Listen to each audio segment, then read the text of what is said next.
ابو جہل کے بعد قریش کا سردار ابو سفیان کو بنایا گیا۔ یہ بنو امیہ سے تھے۔ تبھی بنو امیہ خود کو محترم سمجھنے لگے۔ اللہ کے رسول نے جب اللہ کا دین لوگوں تک پہنچایا تو ابو سفیان اور اس کے ساتھی آپ صلی اللہ علیہ وآلہ وسلم کی توہین کرنے لگے کہ قریش کے سردار ہم ہیں اور ہم اس ہاشمی نبی کو تسلیم نہیں کرتے۔ بس یہ بغض قائم ہی تھا کہ انہوں نے اللہ کے رسول کو قتل کرنے کا ارادہ کیا، تو اللہ نے اپنے رسول کو حکم دیا کہ وہ ہجرت کر لے۔ بس اللہ کے رسول نے مکے سے مدینے کی طرف ہجرت کر لی اور اللہ کے دین کو پھیلانے لگے، یہاں تک کہ ابو سفیان نے مکے والوں کو اکٹھا کر کے اللہ کے رسول سے جنگ کی۔ اس جنگ میں اللہ کی مدد مسلمانوں کے ساتھ تھی اور یوں ابو سفیان اور مکے کے لوگوں کو شکست ہوئی۔ بس جنگ بدر کی شکست کے بعد ابو سفیان کی بیوی بدلے کی آگ میں جل جل کے یہ عہد کر بیٹھی کہ میں مسلمانوں کو نیست و نابود کر دوں گی اور میں ان کے رسول کو اور ان کے ساتھیوں کو ختم کر دوں گی۔ معلوم ہوا ہے کہ میرے باپ اور میرے بھائی ولید اور میرے چچا کو علی اور حمزہ نے قتل کیا ہے۔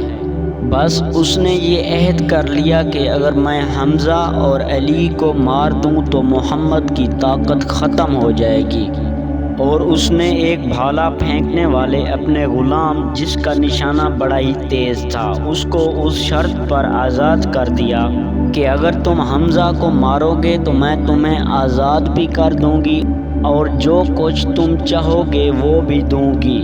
اور ابو سفیان اور خالد بن ولید قریش کا بدلہ لینے کے لیے دن رات محنت کرتے رہے، سازشیں کرتے رہے کہ مسلمانوں کو نیست و نابود کرنا ہے، مدینے پر حملہ کرنا ہے۔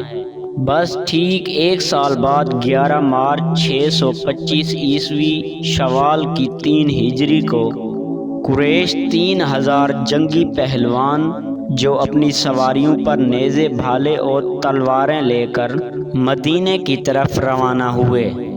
تو جیسے ہی اللہ کے رسول کو یہ خبر ملی تو اللہ کے رسول نے یہ چاہا کہ مدینے میں رہنے والوں کو کوئی تکلیف نہ پہنچے، تو آپ 1000 لشکر لے کر کوہ احد پر آ گئے، اور اسی وجہ سے اس جنگ کو جنگ احد کہتے ہیں۔ بالآخر 23 مارچ سن 625 عیسوی ہفتے کے دن قریش اور مسلمان ایک دوسرے کے مد مقابل آنے لگے۔ اللہ کے رسول تمام صحاب کو پہاڑ کے چاروں طرف اپنی اپنی جگہ سنبھالنے کو فرما ہی رہے تھے کہ اتنی دیر میں خزرج قبیلے کا سردار عبداللہ ابن ابی اپنے 300 ساتھیوں کو لے کر مدینے واپس چلا گیا، اور یوں مسلمانوں کی فوج کی تعداد 700 رہ گئی۔ مسلمان لشکر کے مغربی جانب ایک پتھریلی پہاڑی تھی۔ اس پہاڑی پر اللہ کے رسول نے 50 تیر اندازوں کا ایک دستہ متعین کر دیا تھا، اور یہ فرمایا تھا کہ مسلمان جنگ جیتیں یا ہاریں لیکن تم کو یہ جگہ نہیں چھوڑنی۔ کوئی بھی صحابی شہید ہو جائے یا غازی ہو جائے لیکن تم کو اپنی جگہ نہیں چھوڑنی۔ اصحاب نے اس بات کو تسلیم کیا تاکہ پچھلی طرف سے یہ سپاہی لشکر کا دفاع کر سکیں۔ بس جیسے ہی قریش نے مسلمانوں پر حملہ کیا تو کہیں سے حمزہ کی تلوار نکلی تو کہیں سے علی نے اپنی تلوار سے کفار کو فنار کیا، یہاں تک کہ قریش بھاگنے لگے اور مسلمان خوش ہونے لگے کہ ہم یہ جنگ بدر کی طرح جیت چکے ہیں۔ ابو سفیان کی بیوی نے جب یہ منظر دیکھا تو اس نے اپنے غلام کو کہا کہ تم جنگ کو چھوڑو، تم صرف حمزہ کو دیکھو، مجھے کامیابی یا ناکامی سے کوئی سروکار نہیں، بس مجھے حمزہ کی لاش چاہیے۔ اتنی دیر میں وہاں جو اصحاب جن کو اللہ کے رسول نے اپنی جگہ چھوڑنے سے منع فرمایا تھا، انہوں نے دیکھا کہ مسلمان تو جنگ جیت چکے ہیں، اب مال غنیمت ملے گا، چلو ایسا نہ ہو کہ سب کو مال غنیمت مل جائے اور ہم یہیں کے یہیں رہ جائیں۔ بس انہوں نے اپنی جگہ چھوڑ کر مال غنیمت کی طرف بڑھنا شروع کر دیا۔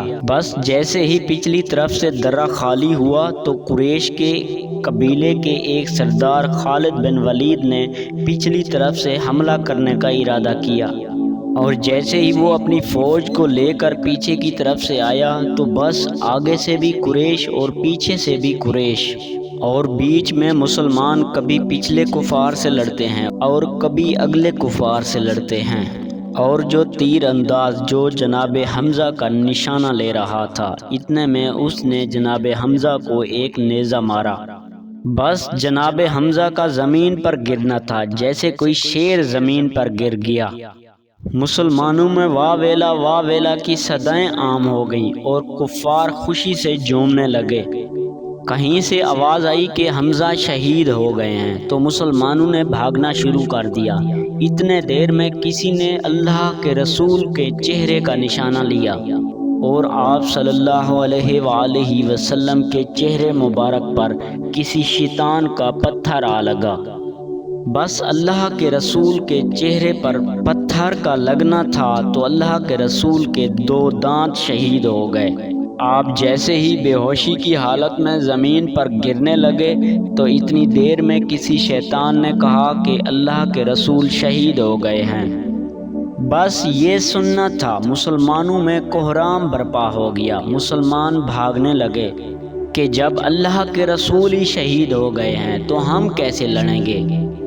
یہ خبر جیسے ہی امام علی علیہ السلام کے کانوں میں پڑی تو امام علی علیہ السلام شیر کی طرح کفار کے لشکر کو چیر کر اللہ کے رسول کے پاس آئے۔ جیسے ہی آپ نے اللہ کے رسول کے چہرے پر خون کو دیکھا تو آپ نے اپنی تلوار سے پہاڑ پر ضرب ماری تو پہاڑ ایک جگہ سے خود گیا، تو امام علی علیہ السلام نے اللہ کے رسول کو اس خودے ہوئے پہاڑ پر بٹھایا اور ایک علی پورے قریش سے مقابلہ کرنے لگے۔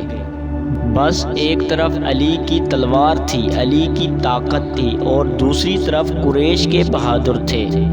بس کسی کا سر، کسی کے پاؤں، کسی کے ہاتھ زمین پر گرنے لگے اور قریش میں کوہرام برپا ہو گیا۔ اب کوئی اللہ کے رسول کے قریب بھی نہیں آ سکتا۔ امام علی علیہ السلام اللہ کے رسول کی حفاظت کر رہے ہیں۔ اتنی دیر میں امام علی علیہ السلام کی تلوار ٹوٹ گئی۔ بس تلوار کا ٹوٹنا تھا۔ امام علی علیہ السلام نے اللہ کے رسول کے چہرے کو دیکھا۔ اللہ کے رسول نے فرمایا، علی تو جس کے نبی کی حفاظت کر رہا ہے، آج وہی تمہیں اس ٹوٹی ہوئی تلوار کے بدلے تلوار دے گا۔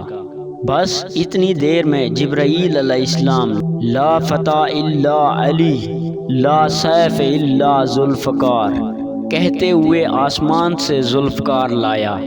بس جیسے ہی اس تلوار کو امام علی علیہ السلام نے اپنے ہاتھوں میں تھاما تو کوئی ٹھہر نہ سکا، سب بھاگنے لگے۔ ابو سفیان نے کہا، بھاگ جاؤ ورنہ سب کے سب مارے جاؤ گے۔ اللہ کے شیر نے اللہ کے رسول کی اس طرح حفاظت کی۔ بس جب کفار بھاگ گئے تو امام علی علیہ السلام نے اللہ کے رسول کو اپنے ہاتھوں پہ بلند کیا اور فرمانے لگے، مسلمانوں، ھذا محمد الرسول اللہ، اللہ کے رسول ہمارے ساتھ ہیں۔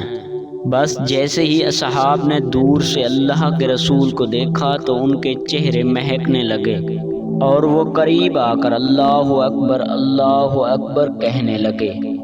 سلام ہو رسول اللہ کے محافظ، اللہ کے شیر علی ابن ابی طالب علیہ السلام پر۔